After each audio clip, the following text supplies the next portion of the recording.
2014 में BSNL था, India की नंबर 1 गवर्नमेंट कंपनी थी ना। आज BSNL 2024 है, 20 मार्च है, ठीक है। BSNL 3G स्पेक्ट्रम पे काम कर रहा है, ठीक है। 3G स्पेक्ट्रम पे काम कर रहा है। BSNL को 4G का लाइसेंस नहीं दिया। चलिए यहाँ तक समझ आ गई।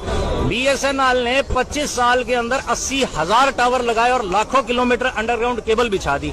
वो किसका पैसा? हमारे टैक्स से गया, ठीक है। अब इन्होंने एक नई पॉलिसी बनाई, नरेंद्र मोदी प्राइम मिनिस्टर बने, उन्होंने मुकेश अंबानी को बुलाया, आमने सामने बात करी कि एक नई कंपनी बनाते हैं। बन गई जियो, बन गई 2014 के बाद ही बनी है ना जियो। उसके बाद उनको कह दिया कि जी हमारा तो एक टावर नहीं है, नेटवर्क कैसे आएगा। उन्होंने कहा भाई सरकार के 80,000 टावर है BSNL के, उसको हम रोक लेते हैं, उसको हम बैकवर्ड पे ले आते हैं। अब उसका नीलामी ऑप्शन लगा दिया और 2-3 कंपनियां थी। एक वोडाफोन है, वो 60 देशों में, क्योंकि इंग्लैंड की कंपनी है इसलिए बची हुई है, और आइडिया बिड़ला की कंपनी है इसलिए बची है। छोटे प्लेयर तो साफ ही कर दिए इन्होंने, निपटाई दिए। और उसके बाद ये इन्होंने कह दिया कि भाई जो सरकार के 80,000 टावर थे अब वो यूज करेगा जियो।